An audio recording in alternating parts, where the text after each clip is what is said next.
નમસ્કાર મિત્રો, જય શ્રી કૃષ્ણ. જન્માષ્ટમીની આપ સૌને અને આપના પરિવારને શુભકામનાઓ. આ જન્માષ્ટમીમાં જય શ્રી કૃષ્ણ એ નેતાઓને પણ કે જે નેતાઓ કૃષ્ણ નીતિ ભૂલી ગયા છે, એ નેતાઓને પણ કે જેઓ વફાદાર છે. આજે વાત કરીશું ભગવાન કૃષ્ણના જીવન વિશે, કૃષ્ણ નીતિ વિશે અને આજના સમયમાં કળિયુગના નેતાઓ વિશે. તમામ બાબતે વાત કરવા માટે આપણી સાથે જોડાયા છે વરિષ્ઠ પત્રકાર જગદીશભાઈ. સાહેબ, આપનું સ્વાગત છે.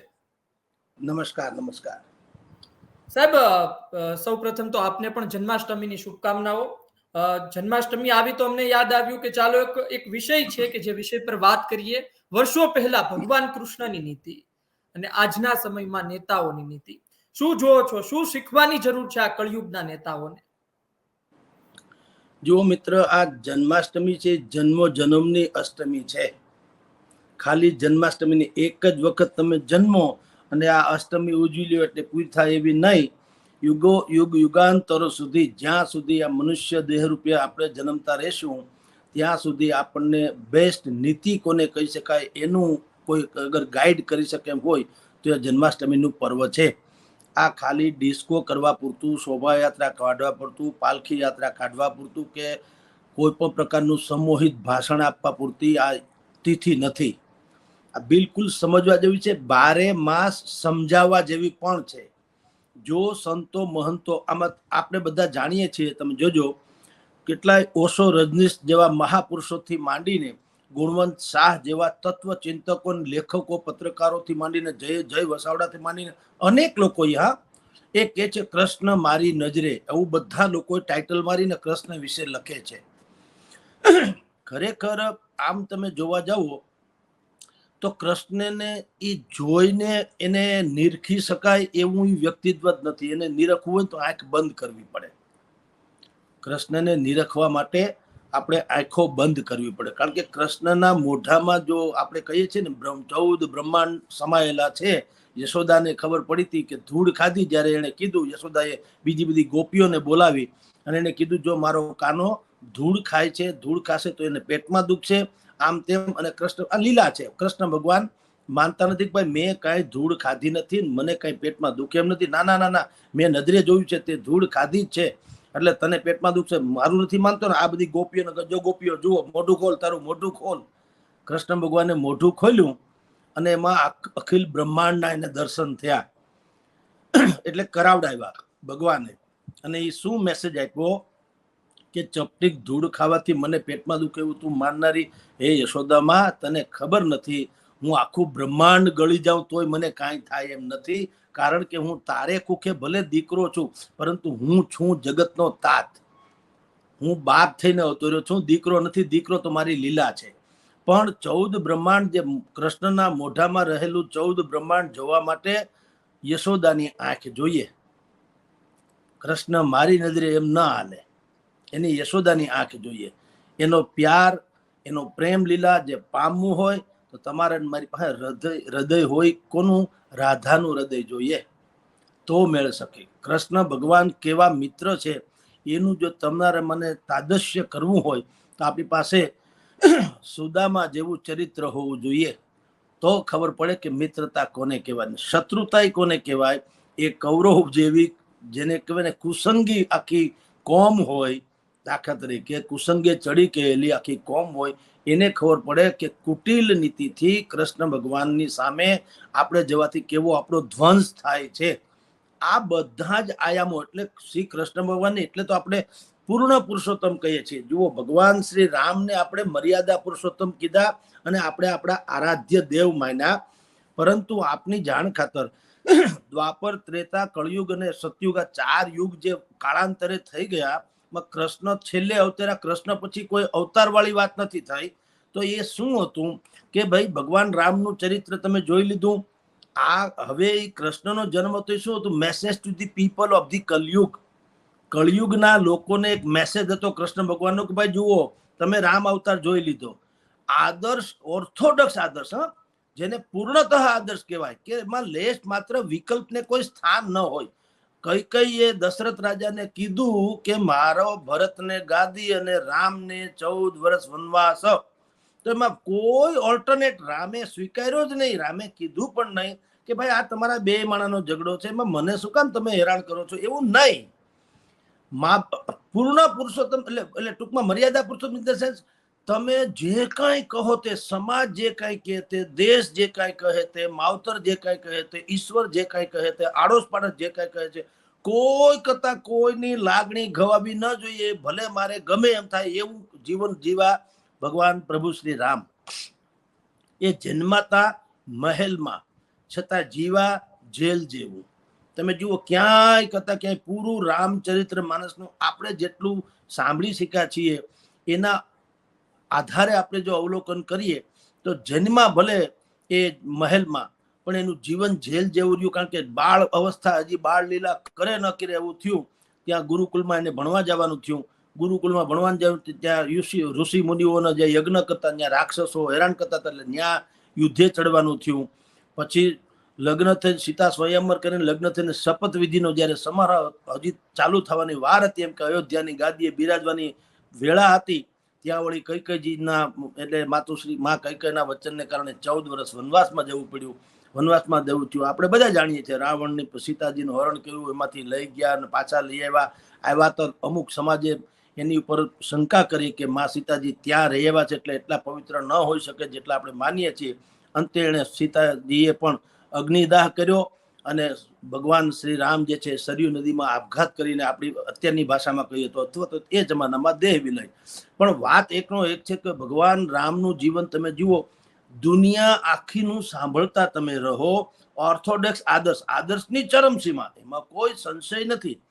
પણ એ આદર્શની ચરમસીમામાં એને ક્યાંય ભગવાને વિકલ્પ ન શોધ્યો. જ્યારે કે અનેકો એવા ઉપાયો હતા જેમાં ભગવાન કહી શક્યા હોત કે ભાઈ આ વિકલ્પ છે, તો એ ગાદીએ બેસી શક્યા હોત કે ભાઈ કઈ માતાને કીધું હોત કે તમારું ને દશરથજીનું જે કાંઈ વચન હોય તે, એમાં હું ક્યાંય છું નહીં, મારી કઈ ઇજાજત નથી, મારી કોઈ મંજૂરી નથી, મારો કોઈ દોષ નથી, વગેરે વગેરે. તો સંભવ શું બન્યું હોત? કૃષ્ણ હોત તો કદાચ આવું કર્યું હોત. એને કર્યું આપણે હું હમણાં કહીશ તમને, પણ ન કર્યું. અન્યથા રામ રાજ્ય જેની પરિકલ્પના આજે આપણે કહીએ છીએ ને ખાલી શબ્દ વાપરે છે કે રામ રાજ્ય હોવું જોઈએ, રામ રાજ્ય, તો વોટ કાઇન્ડ ઓફ રામ રાજ્ય એ કોઈને પછી ખબર નથી. રામ રાજ્ય કેવું એની, કારણ કે ભગવાનનું જેટલું વર્ણન તમને વનવાસના 14 વર્ષના વનવાસનું છે એટલું રામ રાજ્યની વળી પાછા અયોધ્યામાં આવી ગયા દિવાળીના દિવસે, બધા આપણે ફટાકડા ફોડીએ છીએ, પણ પછી એ કેવું શાસન ભગવાને કર્યું ને એના વિશેનું કોઈ વર્ણન છે નહીં, યા તો આપણને કોઈ ધર્મ ધુરંધરે સંભળાયું નથી કે જેથી કરીને આજના રાજનેતાઓને ખબર પડે કે આને રામ રાજ્ય કહેવાય. કારણ કે જે વનવાસમાં પણ આટલી ઉત્તમ આદર્શ જાળવી શક્યા હોય, એ કદાચ ગાદીએ બેઠા હોત ને રામ રાજ્ય એને ચલાવ્યું હોત ને એના જો અધ્યાયો હોત રામાયણમાં, તો કેવડી મોટી ખબર પડી. તો આપણે બધા જે દુર્ગતિ પામ્યા એ કદાચ ન પામ્યા હોત, પણ એનો ઉલ્લેખ નથી, ખાલી સંઘર્ષનો જ ઉલ્લેખ છે. તો સવાલ એટલો થયો કે ભગવાન શ્રી રામે દુનિયા આખીનું સાંભળ્યું અને એનું કર્યું. તો જુઓ, જે મહેલમાં જન્મમાં છતાં જેલ જેવું જીવન વિતાવીને અંતે વિષાદ યોગ જેને કહી શકાય એવી રીતે એણે દેહનો પરિત્યાગ કર્યો. સામે પક્ષે આપણે જેની અત્યારે ચર્ચા કરીએ છીએ તે ભગવાન શ્રી કૃષ્ણ. તદ્દન ઉલટું, રામચરિત માનસથી તદ્દન ઉલટું. જેલમાં જન્મા, મેલ જેવું જીવા. રામ ભગવાન તો મેલમાં જન્માતા, દશરથ રાજાના દીકરા હતા, રાજકુંવર હતા. એ મહેલમાં જન્મા છતાં જીવન એનું સંઘર્ષમય રહ્યું. આનો જન્મ જ જેલમાં. પહેલી વાત જ એને જન્મા પહેલા એના 7 બંધુઓને તો મામા કંસે મારી નાખેલા અને મા બાપ જે છે જેલમાં હતા. તમે જુઓ, સુપુત્ર કોને કહેવાય એ કૃષ્ણ ભગવાને જન્મતા વેત જ કહી દીધું. સુપુત્ર, તમારે કુખે સુપુત્રનો અવતાર થયો કેમ ખબર પડે? આજે તમે ને હું જુઓ, એ કૃષ્ણ ભગવાન જન્મા એ ભેગા જો જન્મતાની સાથે જ એમ કહું છું, એના મા બાપનું જે સૌથી પહેલા એ બંધનમાં હતા, જેલમાં હતા, એને પહેલા તો બંધન મુક્ત કરાવ્યા. મા બાપને હંમેશા ઋણ મુક્ત અથવા તો ઋણાનું બંધ મુક્ત કરાવડાવે, મા બાપને અહેસાસ કરાવડાવે આઝાદીનો. આવતા વેત જ, જન્મતા વેત જ. પછી જન્મ પછીની લીલા તો અપરંપાર છે, પણ એના જન્મતા વેત જ મામા કંસ જેવા ક્રૂરમાં ક્રૂર શાસકની જેલમાંથી મા બાપને છોડાવીને ભગવાને કીધું આને કહેવાય સુપુત્ર. અત્યારે શું થાય છે, કેટલાયને ત્યાં પુત્રો તો છે પણ સવારે ઉઠીને એના માટે જામીન ગોતવા જવા પડે મા બાપે, તો એને પુત્ર ન કહેવાય.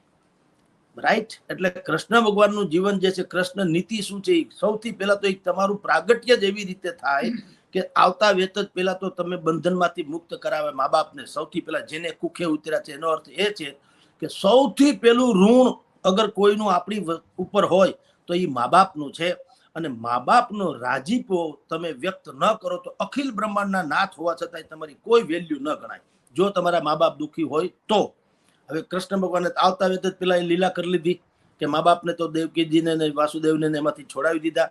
અને પછી તમે જુઓ કે એનું પ્રાગટ્ય એટલું અતિ ઉત્તમ છે કે યમુના નદી પાર કરીને બાકીના, કારણ કે નહીં તો કંસે કીધું તો અમે તમને મારી નાખ્યું, પણ આપણે લીલા જાણીએ છીએ. દશરથ રાજા મૂકી આવ્યા નંદરાજાને ઘરે, નંદરાજાને ઘરે જાતી વખતે વચમાં નદી આવી હતી, અને નદી આવી તો ભગવાન કૃષ્ણ તમે જુઓ જે સૂંડલો લઈને વાસુદેવજી જાય છે તો પગ એના બહાર હતા, ભગવાનના પગ ખાલી બહાર હતા, બાકી આખું શરીર તો અંદર હતું સૂંડલામાં, પણ એ પગ બહાર હતા. પણ યમુનાજીને પોતાને એમ થયું કે અખિલ બ્રહ્માંડનો નાથ પ્રગટો છે, ચાલો એના ચરણ રજ લઈ લઈએ એટલે આપણું પવિત્ર થઈ જાય. ગંગા પવિત્ર છે, આ તો ગંગાને પવિત્ર કરવા જેવો વ્યક્તિ આવ્યો છે એમ માનીને પણ એને જગ્યાએ પણ કરી આપી અને એને ઉછળવા માંડ્યા ને એને ભગવાન શ્રી કૃષ્ણના ચરણાવિંદના દર્શન કર્યા વગેરે. તો આવતા વેત કૃષ્ણ ભગવાનનું જીવન શું છે ખબર છે? કૃષ્ણ ભગવાન એમ કે છે, message to the people of the Kalyug કે હમ જહાં ખડે રહેતે હૈ લાઈન વહાં સે શુरू હોની चाहिए. આ કળયુગ ને તમે બંનેના અવતાર રામ અને કૃષ્ણના અવતારને જો ભેગા કરો તો એ બેનું મિશ્રણ હોય તો રાજા રામ જેવો હોવો જોઈએ. અને જે મુલાઝિમ છે એટલે કે જે વહીવટ કરતા છે એ બધા જ કૃષ્ણ જેવા હોવા જોઈએ. રાજા રામ અને મુલાઝિમ કૃષ્ણ હોવાનો અર્થ શું છે? રાજા ક્યારેય આદર્શ છોડે નહીં. અને ભગવાન કૃષ્ણ એવા નિયમોમાં પણ વિકલ્પો શોધીને સમાજનું ભલું કરે. દાખલા તરીકે આજની ભાષામાં સમજાવવું, બંધારણ છે, ડોક્ટર આંબેડકર સાહેબનું બંધારણ છે, આપણે બધા એને આધીન છીએ. હવે ક્યારેક કેટલીક વખત આપણે એમ કહીએ છીએ કે ભાઈ બધી વાત તમારી સાચી, પણ હવે આ બંધારણમાં આ પ્રકારે છે એટલે અમે બંધારણને વરેલા છીએ એટલે અમે આમાં લાચાર છીએ. તો કઈ રીતે? દાખલા તરીકે અહીંયા રાજકોટમાં ટીઆરપી કાંડ થયો તો સરકારે 4-4 લાખ રૂપિયા આપ્યા, પછી કીધું ભાઈ બંધારણમાં જોગવાઈ જ 4-4 લાખની છે, નહીતર અમે તો ઈચ્છીએ કે વધુ પૈસા મળે, પણ હવે અમારી જે નીતિ નિયમ છે એ 4 લાખનું છે, એટલે કઈ ખેરાત તો કરી શકીએ નહીં. આ વાત થઈ બંધન વાળી, ભગવાન રામ વાળી. મેં કીધું આદર્શ હોવો જોઈએ. આદર્શ ઠીક છે, બંધારણમાં છે એટલે એક લીટી આડાવડા ન થયા, પણ જો એ કૃષ્ણ ભગવાન જેવા મુલાઝિમ હોય તો શું થાય? તો જે ઉત્તર પ્રદેશમાં યોગી કરે છે તેવું થાય કે ભાઈ માફિયાઓની જમીન લઈ લેવાની, એ જમીનની હરાજી કરવાની, એ હરાજીના પૈસા આવે એ બધા ગરીબોમાં બાંટી દેવાના. તો કૃષ્ણ ભગવાન હોય તો વિકલ્પ શોધો હોત, અને એને આવું કર્યું જ હોત. વિકલ્પ કઈ રીતે શોધવો હોત? તમને એમ લાગે કૃષ્ણ આવું કરે? હું આપને એક નાનું એક્ઝામ્પલ આપીને કહું કે કુરુક્ષેત્રના મેદાનમાં જ્યારે અર્જુન અને દુર્યોધન બંને કૃષ્ણ ભગવાનનો સાથ માગવા આવ્યા, ભગવાન કૃષ્ણ પોતાના પલંગ ઉપર સૂતા હતા. અને આ બધી પ્રચલિત વાતો છે, પણ હું તો એમાંથી એનો અર્ક કાઢવાની કોશિશ કરું છું કે જમણા ખભા પાસે આવીને દુર્યોધન બેઠો અને પગ પાસે આવીને અર્જુન બેઠો.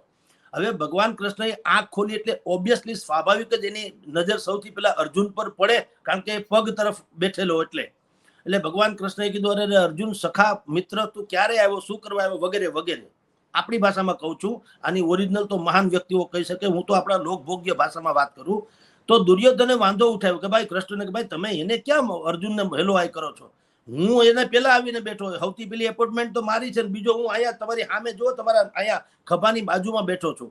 અને અર્જુન તો ત્યાં પગ પાસે બેઠો, મારા પછી આવ્યો તો જગ્યા નથી એટલે એને મેં ત્યાં બેસાડ્યો એમ. અને એનું પાછું એમ કે પાત્ર એવું છે, હું તો રાજાનો દીકરો છું ને અર્જુન તો પાંડવ છે, એની પાસે કોઈ રાજા બાજા કઈ છે નહીં, તો એટલે મેં એને ત્યાં બેસાડ્યો. ભગવાન કૃષ્ણએ વિકલ્પ શોધ્યો.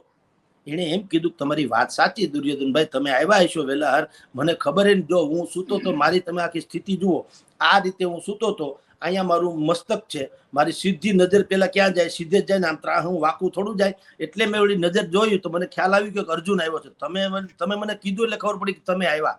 હવે 14 બ્રહ્માંડનો નાથ હોય અને ત્રિકાળનો જાણકાર હોય, થઈ થયાની કહી શકે એવો હોય, એને ખબર ન હોય કે અર્જુન પેલા આવી ગયા છે કે દુર્યોધન પેલા આવી ગયા છે? હોય જ, પણ એને લીલા કરવી છે બુદ્ધિપૂર્વકની. એને વિકલ્પ શોધ્યો છે મુલાઝિમ તરીકે, સમાજના હિત માટે થઈને શું થઈ શકે એવો વિકલ્પ, ખોટોય નહીં પાછો, લોજિક વિકલ્પ. એને કીધું મારી આંખ ખુલી તો અર્જુન, અને ઓબ્વિયસલી તમે ને હું સુતા હોય તો સૌથી પહેલા આપણી નજર તો સામેના ભાગે જ જાય ને, સાઈડમાં ઓછી જાય ને. તો એને કહેવાય મુલાઝિમ. એટલે વહીવટકર્તાઓ જે છે ને એ આવા પ્રાસંગિક હોવા જોઈએ, પ્રેક્ટિકલ હોવા જોઈએ. Krishna is the practical man. એ ભગવાન ઓર્થોડોક્સ આદર્શને વળગી રહ્યા ને એવું નહીં તો હેરાન થઈ જાય.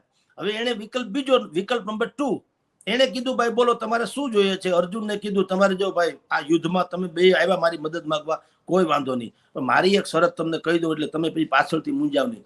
હું આપણી ભાષામાં કહું તો હું તોડીને સળી પણ બે નહીં કરું. હું કાંઈ કરવાનો છું જ નહીં. એમને ઉભો રહી, બોલો તમારે કહેતા હોય આવું તમારી ભેગા. તો દુર્યોધને વિચાર કર્યો, અને દુર્યોધન છે આજના ભ્રષ્ટાચારીની યારે એનું કમ્પેર કરી શકાય. એને એમ થયું ખાલી આવ્યા એમ ઠૂઠાની જેમ ઉભા રહ્યા તો આનો મતલબ શું? આપણે તો બધું રળી લેવું છે, લઈ લેવું છે બધું.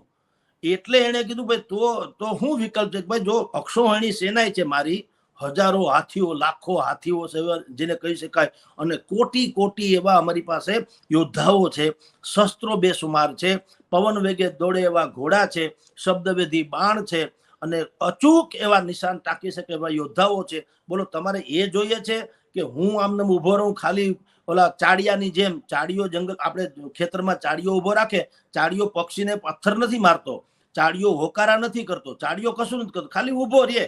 પક્ષીઓને જો એમ ભ્રમણા થાય કે ખેતરમાં કોક છે અને એ ઉડી જાય તો જુદી વાત છે. એવી રીતે હું ચાડિયાની જેમ આવીશ. બોલો તમારે કઈ ઈચ્છા છે તો કયો. તો દુર્યોધન મેં કીધું ને આજના ભ્રષ્ટાચારી જેવો હતો. એને એમ કીધું આવા કૃષ્ણને શું કરે? ખાલી બેંકમાં લોકર ખોલાવી લઈએ અને અંદર મૂકવાનું કાંઈ ન હોતું, લોકર ને કરવું હું? એટલે એને કીધું ના બાબા તો નહીં, તો તમારી પાસે બીજો વિકલ્પ તો મેં કીધું આટલા કોટી કોટી અમારી પાસે શસ્ત્રો છે, અમારી પાસે યોદ્ધાઓ છે, અમારી પાસે અચૂક નિશાનબાદ ધનુર્ધર છે વગેરે. તો ભાઈ ઈ લાવો, ઈ બધું ભેગું કરી લો. આત્રાને જે બધા ભેગું કરવા માંડ્યા ને, લાવો શોર્ટકટમાં બધું લઈ લઈએ, બધું લઈ લઈએ. જ્યારે કે અર્જુને શું કીધું કે અરે પ્રભુ તમે, મારે તમારી કોટી કોટી આ બધી અક્ષોહિણી સેનાથી માંડીને યુદ્ધ વગેરેનું કાંઈ જોતું નથી. તમે છો એમાં બધું હાથીના પગલામાં બધા પગલા આવી ગયા. તમે આ ખાલી અમારા આવો એટલે બસ થઈ ગયું. આપણે ઘણા નથી કે ભાઈ તમે ખાલી હાજરી આપજો ને, બાકી આપણે વડીલો હોય છે ઘરમાં, તમે જુઓ કોઈ પ્રસંગોમાં તમે બિચારા હાલી ચાલી ન હકતા હોય, કઈ બોલી ચાલી ન હકતા હોય, કોઈ પ્રસંગમાં ભાગ ન, આપણે નથી કહેતા બાપા તમે ખાલી ઉભા રહેજો ને, તમે હો એટલે બસ છે, ફોટામાં આવો તો ઘી છે, આપણે કહીએ છીએ ને. તો ઓલા અર્જુને એમ જ કીધું કે ભાઈ કૃષ્ણને તમે ખાલી હસ્યો એટલે અમારે બધું આવી ગયું ભાઈ, બીજું મારે કઈ સાંભળવું પણ નથી. એમ કરીને એને કૃષ્ણની માગણી તો મુલાઝિમ કેવા જોઈએ. કૃષ્ણએ પછી વિકલ્પ શોધ્યો ને, એને હથિયાર નહીં ઉપાડવું એવું તો કીધું તું બુદ્ધિપૂર્વક, પછી વિકલ્પ શોધ્યો. વિકલ્પ શું? જયારે જરૂર પડી ત્યારે સુદર્શન ચક્ર વાપરવાની મનાઈ હતી, બીજા હથિયાર વાપરવાની. રથનું પૈડું લઈને એને સુદર્શનની જેમ હાહાકાર મચાવ્યો મહાભારતના યુદ્ધમાં. તો કોઈકે કીધું કે ભાઈ તમે તો કહેતા હતા ને અમે હથિયાર નહીં ઉપાડીએ, તો કૃષ્ણ ભગવાને કીધું કે વાત સાચી જ છે, મેં ક્યાં હથિયાર ઉપાડ્યું? આ બાણ છે, તીર છે, તલવાર છે, ઢાલ છે, શસ્ત્ર છે, દારૂગોળો છે, કાંઈ છે? આ હથિયાર તો આ મેં પડ્યું, મારે સુરક્ષા તો કરવી કે નહીં મારી જાતને. વરસાદ આવે, આપણી પાસે છત્રી ન હોય તો આપણે કોકની ઓલાની નીચે તો ઉભા રહીએ ને, છાપરા હેઠળ. એવી રીતે મારે કાંઈક તો કરવું ને, એમ કે સ્વ બચાવ અર્થે પણ એમ કરીને વિકલ્પ શોધ્યો. ખોટો પણ નહીં અને પ્રેક્ટિકલ.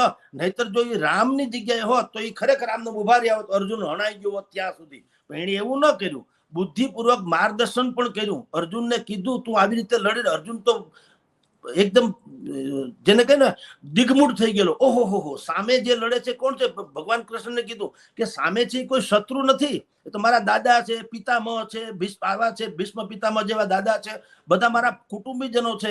હવે આની સામે મારે લડવું કેમ? અને હું તો અત્યારે મારા ગાત્રો ઢીલા થઈ ગયા છે, મને કઈ ખબર પડતી હું શું કરું? એટલે ભગવાનને કૃષ્ણએ કીધું એ બધા હું જે કહું છું ને મુલાઝિમ આવો હોવા જોઈએ, રાજા ને વહીવટ કરતા કેવા જોઈએ. કૃષ્ણ ભગવાન એને સમજાવ્યો. આ જે સમજણ એને ભગવાન કૃષ્ણએ આપી છે અર્જુનને, એ શસ્ત્રો દ્વારા મળતી સુરક્ષા કરતા પણ વિશેષ છે. કારણ કે સમજણ બહુ મોટી વાત છે. ભગવાન કૃષ્ણએ કીધું કે તું વિહવળતામાં યદા યદા હિ ધર્મસ્યની વાત કરીને પહેલાની તમને કહું કે ભગવાન કૃષ્ણએ કીધું કે સ્થિત પ્રજ્ઞસ્ય કા ભાષા સમાધિસ્થસ્ય કેશવઃ સ્થિત દેહ કિમ પ્રભાસિત કિમાસિત વ્રજેત કિમ.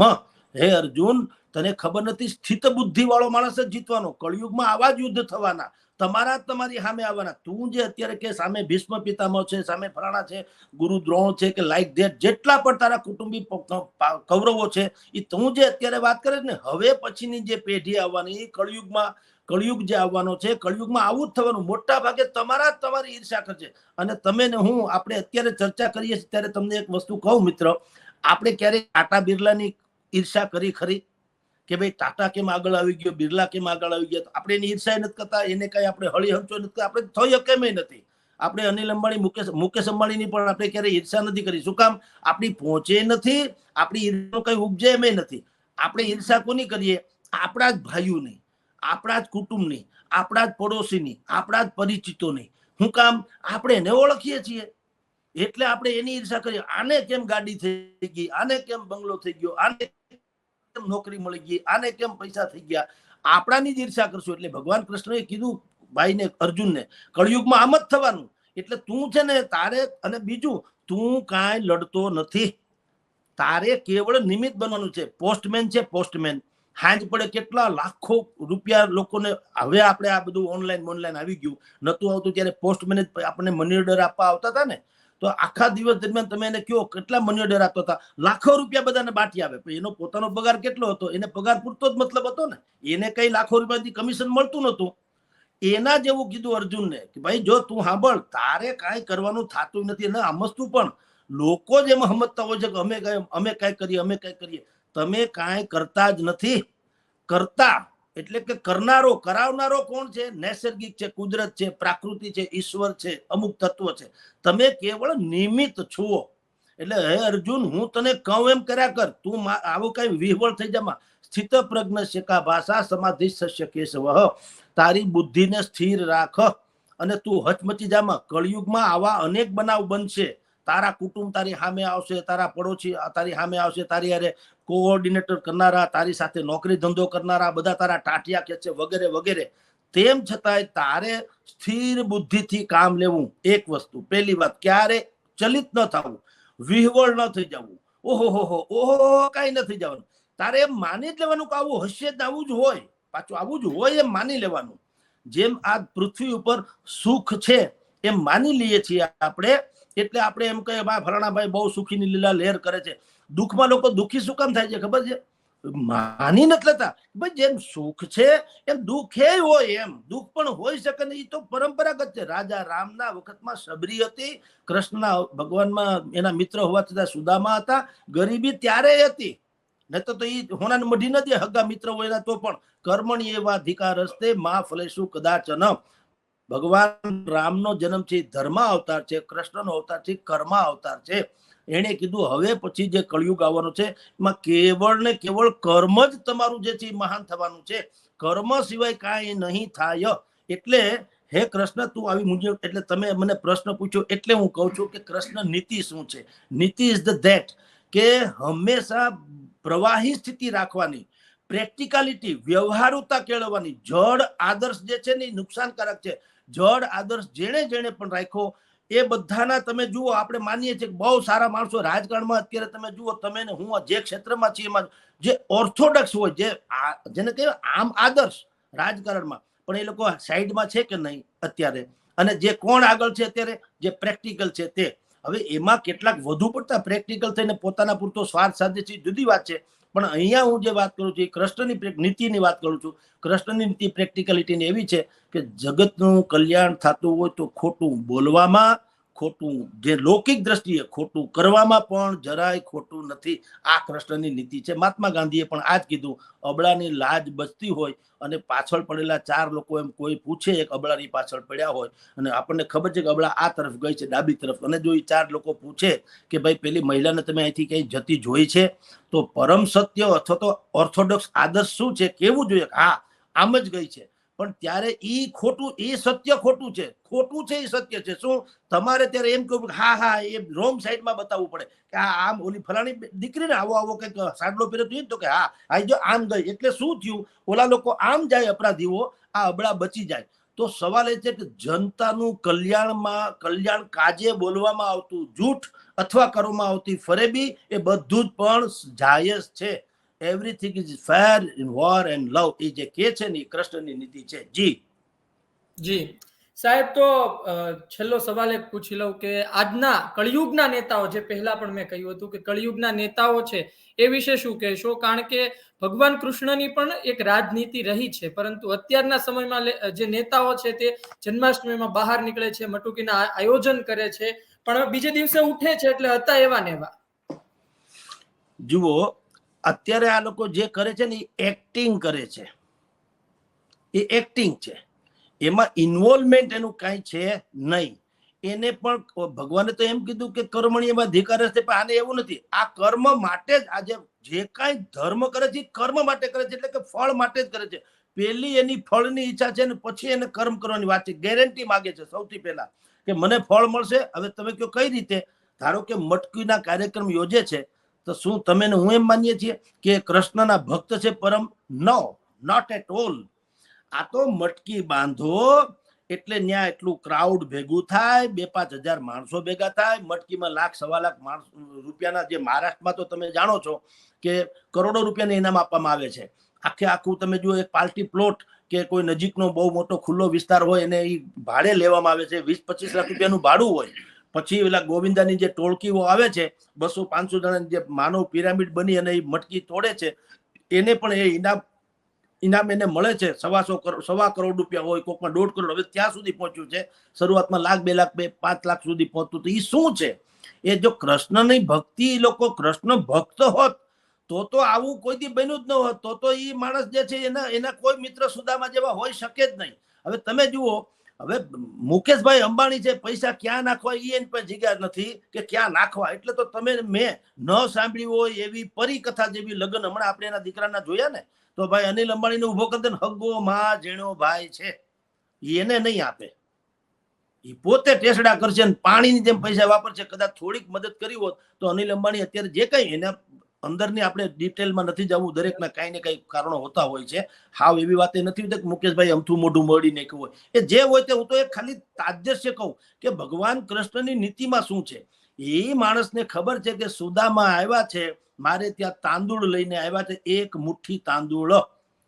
તો એણે એમ કીધું કે જેટલી મુઠ્ઠી તાંદૂળ મને આપ્યા છે એનાથી 100 ગણું મારે એને ફળ આપવું રહ્યું. કારણ કે મારા મિત્રથી દ્વારકાથી પોરબંદર પાછા પહોંચ્યા ત્યાં સુધીમાં તો રાજમહેલ આખા ઉભા કરી દીધા. અને એ ખબર કેવી હતી, આથી જતી વખતે સુદામાજીને એના કૃષ્ણ ભગવાનને, આ તો સુદામાએ હતા ને, સુદામાએ પણ એવું ક્યારે ન કીધું. એને ખબર ફળની ઈચ્છા નહીં રાખવી. તે કહું છું, તાંદૂળ લઈને ગયા ત્યારે એને કૃષ્ણ પાસે કઈ માંગ્યું નહીં, આપવા ગયા હતા. તાંદૂળ પણ આપવા, કારણ કે સુદામા મોટા હતા અને આપવા ગયા ત્યારે આપીને આવ્યા. ભગવાન કૃષ્ણએ એની હારી ખાધી બસ્તા કરી, બધા એને પગ પખાડ્યા, એને નવરાવા ધોવરાવા, એને બહુ સારું આસન આપ્યું વગેરે વગેરે. પછી ટાટા બાય બાય કર્યું.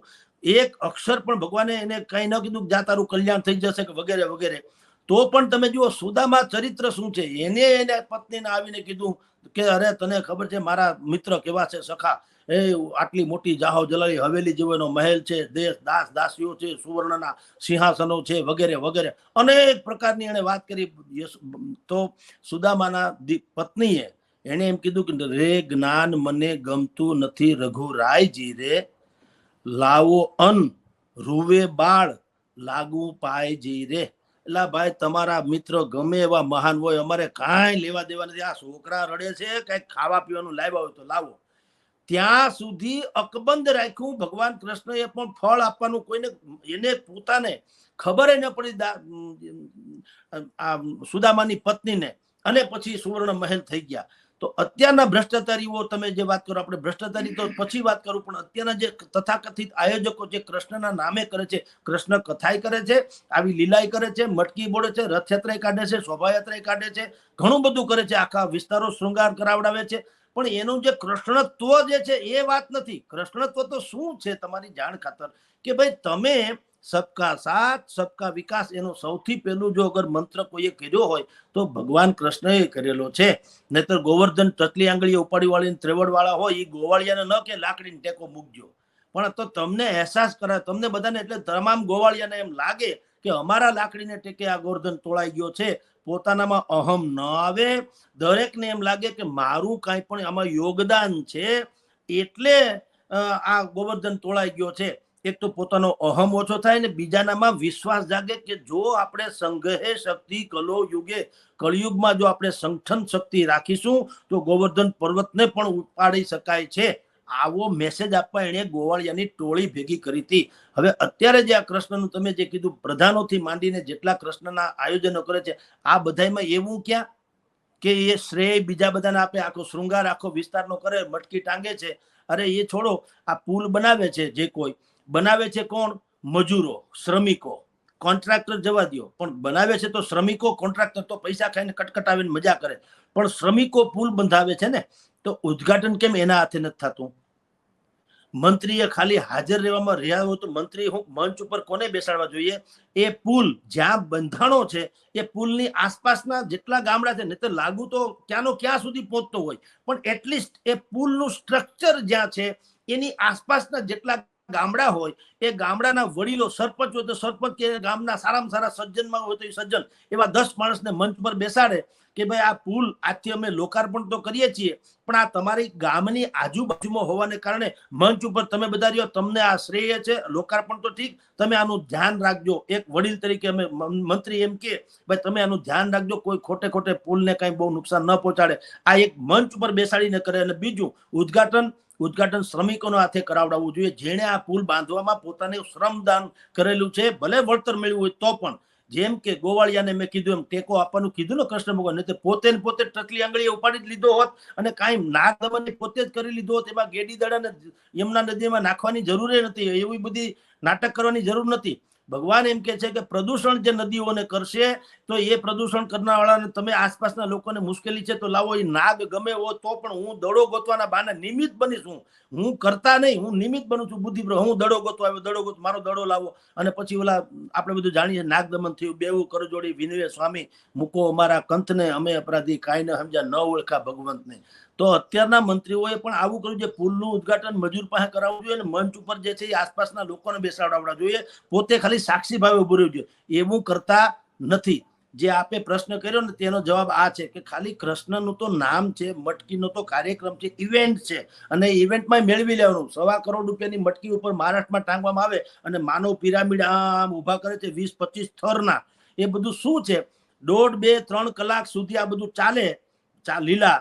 અને ત્યાં સુધી જે ભાઈએ આ પૈસા રોકાણ કર્યા હોય એ પાછા હોય પોલિટિક્સમાં. એ ધારાસભ્ય હોઈ શકે, કોર્પોરેટર હોઈ શકે, મંત્રી હોઈ શકે, કોઈ પણ, અથવા તો સૂચિત મંત્રી કે સૂચિત ધારાસભ્ય.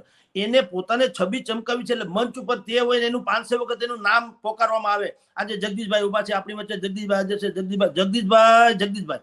એમ નહીં કે કૃષ્ણ કૃષ્ણ કૃષ્ણ કૃષ્ણ નહીં, 500 વખત જગદીશભાઈ નું નામ બોલવામાં આવશે મંચ ઉપર. જગદીશભાઈ ઉપર એને આ બધું કર્યું. શું કામ? એ પ્રાયોજિત છે, સ્પોન્સર્ડ છે, એને આગળ આવવું છે. એટલે અત્યારે જે કઈ થઈ રહ્યા છે મોટા ભાગની પરિસ્થિતિઓમાં કૃષ્ણના નામે તથાકથિત રીતે જે શોભાયાત્રાઓ કાઢવામાં આવી છે, એ પણ આમાં તમે કોઈને કૃષ્ણનો ધર્મ પાળવાની વાત, કૃષ્ણએ તો ધર્મને કીધું ધારયતિ ઇતિ ધર્મ. તમે ધર્મને ધારણ કરો તે ધર્મ છે. એનું જાણો એ ધર્મ નથી. જાણો તો અખિલ બ્રહ્માંડનું તમે જાણો. હું સ્પેસ વિશે આર્ટિકલ લખી શકું એટલે હું વૈજ્ઞાનિક ન ગણાવું. મારે વૈજ્ઞાનિક થવું જુદી ઘટના છે. સ્પેસ વિશે આર્ટિકલ લખી નાખવું કે ડિબેટ કરી દેવી જુદી વાત છે, પણ વૈજ્ઞાનિકનો મારામાં ખબર નથી. એના જેવું છે કે આ બધા જ જે કેટલાક ધર્મગુરુઓથી માંડીને બધા અત્યારે શોભાયાત્રા થાય, ધર્મયાત્રાઓ થાય, બોલે, બધું જ બધું પાલનમાં જીરો. પોતે પાછા હતા એનો કળિયુગના અવતારમાં જ જીવતા હોય, નહીતર એના પાલન થકી ન થઈ જાય. ભગવાન રામ સીતા બંને બેઠા હતા અને બધા એને પગે લાગતા હતા. એટલે અમસ્તી એક વાતમાંથી વાત નીકળી એટલે કીધું ભાઈ કોના પગ કોને કારણે વધુ ચરણ, કોના ચરણ કોને કારણે પૂજનીય ગણાય છે? સીતા માતાએ કીધું કે ભાઈ મારે કારણે, અને રામચંદ્રજી કીધું મારે કારણે. એવી ખાલી નોકજોક થઈ, મીઠી નોકજોક. એમાં તટસ્થ કોણ હતા? લક્ષ્મણ. લક્ષ્મણ જેવો તટસ્થ વ્યક્તિ કોઈ નહીં. જ્યારે માં સીતાનું અપહરણ થયું ને એ સીતા માતાએ પોતાના અલંકારો પૃથ્વી ઉપર નાખતા ગયા કે આ રસ્તેથી મને લઈ જાય, કોઈ શોધવું હોય તો ખબર પડે. તો ભગવાન એ જે અલંકારો હતા ને એમાં કેવળ ઝાંઝરી, પગમાં પહેરવામાં આવતું ઝાંઝર, એ ઝાંઝર સિવાય એકેય જે આભૂષણને લક્ષ્મણ ઓળખી નતા શક્યા. ઝાંઝર જોઈને કીધું કે આ માં જાનકીના ઝાંઝર છે. તો એને બધા હાર તોરા બતાવ્યા, બલોયા બલોયા હાલ. એને કીધું ના, કારણ કે મેં કોઈ દિવસ માતાના પગથી ઉપર માતાના દર્શન સુદ્ધા નથી કર્યા. આટલી મર્યાદા જાળવી હતી. એના બીજા મા હતા સુભદ્રાજીએ પણ એમ ઓલાએ કીધું તું લક્ષ્મણજીને કે તમે ત્યાં જાઓ ને તો એક વસ્તુ યાદ રાખજો, જો વનવાસ તો રામને છે, તને નથી, પણ તું એક વસ્તુ કહું, ભલે તું ગમે એવો ભાઈ હો, પણ સપનામાંય તું આનું બુરું ઈચ્છતો નહીં. કોનું? ભગવાન શ્રી રામનું. સપનામાંય બુરું ઈચ્છતો નહીં. તો લક્ષ્મણજીએ પૂછ્યું કે કેમ તમે એવું કહો છો? એ કે તું તો સારો જ માણસ છો, કોઈ પ્રશ્ન નથી ભાઈ તરીકે, પણ સપના ઘણી વખત એવા આપણા મનમાં વિચારવો નહીં, સપનામાં આવે ને એટલે સપનામાં બુરું થાય તો આપણને પાપ લાગે ને. લક્ષ્મણજીએ કીધું ઓહો હો, એવું છે? સપનામાં આવું આવી શકે? તો આજથી ઊંઘ હરામ. 14 વર્ષ ભગવાન રામને વનવાસ હતો ને, એ તો દિવસનો હતો, રાત્રે તો તેઓ શ્રી સુઈ જતા હતા, લક્ષ્મણ સુતા પણ નહીં. આને કહેવાય કર્મ બાંધવાની પદ્ધતિ, ને આને કહેવાય દાસિત્વ, આને કહેવાય સમર્પણ. હવે એવા નેતા ક્યાં છે અત્યારે? એટલે આપના પ્રશ્નનો જવાબ એ છે કે કૃષ્ણ નીતિ જે છે એને જાણવી. કૃષ્ણ મારી નજરે ને કૃષ્ણ ફરાણું ને કૃષ્ણત્વના આ ને કૃષ્ણ બધા મોટા મોટા દુનિયાભરનું એવા વિદ્વત જનો જે છે એ પ્રવચનો બોલે કે આપણે આપણા કાન બઠા થઈ જાય. આપણે એને એની વિદ્વતા ઉપર તાળી પાડવી પડે, હકીકત છે. પણ પાલનના નામે જે છે એ જીરો છે. જો પાલનના નામે મેં આપને પહેલા કીધું એમ ભગવાન રાજા છે, ભગવાન રામ જેવો હોવો જોઈએ. મુલાજીમ એટલે કાર્ય એટલે વહીવટી તંત્ર જે છે એ વૈકલ્પિક બુદ્ધિપૂર્વકનું જનતાનું હિત જેમાં હોય એમાં કાયદાને બુદ્ધિપૂર્વક ઢાળીને રસ્તો કાઢીને ઇન્કમ ટેક્સ વાળા શું કરે છે? આપણે સીએ જે છે, સીએ શું કરે છે? એ છટકબારી જ ગોતે છે ને. કાયદાના વકીલો શું કરે? છટકબારી જ ગોતે છે ને. તો એ છટકબારી તો કોકના માટે ગોતો છો, સમાજના હિત માટે તો નહીં. તો એના કરતા પ્રધાનથી માંડીને વહીવટી તંત્રે જનતાના હિત માટે થઈને છટકબારી કહો તો છટકબારી અને વિકલ્પ કહો તો વિકલ્પ શોધવો જોઈએ. તો ખરા અર્થમાં જન્માષ્ટમી જે છે એ ફળે, અને એ કેવળ એક જ અષ્ટમી નથી, જન્મો જન્મની જન્માષ્ટમી થઈ જાય. જી સાહેબ, આપે ઘણું બધું કહી દીધું. ટૂંકમાં ભગવાન રામનું પણ જીવન આવી ગયું, ભગવાન કૃષ્ણનું પણ, અને ખાસ કરી આજના કળિયુગના નેતાઓને શું ધ્યાન રાખવું જોઈએ, અને જે દર્શકો જોઈ રહ્યા છે આપની માટે જે નેતાઓ કામ કરી રહ્યા છે આપ તેને આદર્શ ના માની લેતા. જગદીશભાઈએ જે પ્રમાણે વાત કરી, સાચી નીતિ એ કૃષ્ણ નીતિ છે. એમાં આપ સાહેબ અમારી સાથે જોડાયા બદલ ખૂબ ખૂબ આભાર. ધન્યવાદ સાહેબ. નમસ્કાર. નમસ્કાર. તો આ હતી ભગવાન કૃષ્ણ વિશેની વાત, આ હતી ભગવાન રામ વિશેની વાત, આ હતી કૃષ્ણ નીતિ. અને જે અત્યારના ચાલી રહી છે એ નીતિ અલગ છે. અત્યારના નેતાઓ વિશે વાત કરી. અત્યારના નેતાઓ ફળ પહેલા ઈચ્છે છે, કર્મ પછી ઈચ્છતા હોય છે. એટલે કે અલગ અલગ વાત કરીએ આપણે. હવે જોવું રહ્યું આવનાર સમયમાં જે લોકો આયોજનો કરે છે, જે લોકો અલગ અલગ પ્રકારના કૃષ્ણ ભક્ત છે તે પ્રકારનું દર્શાવતા હોય છે, તે ખરેખર કૃષ્ણ નીતિ ઉપયોગમાં લે છે કે નહીં, કૃષ્ણ નીતિ પોતાના જીવનમાં વાપરે છે કે નહીં. અને ખાસ કરી તો આ કૃષ્ણ નીતિ આજકાલ સત્તામાં બેઠેલા પદાધિકારી હોદ્દેદારોને જરૂરી છે. જોઈએ કૃષ્ણ નીતિ આવનાર સમયમાં જોવા મળે છે કે નહીં. આપ સૌને ફરી એક વખત જન્માષ્ટમીની શુભકામના. આ બસ એક વિચાર હતો.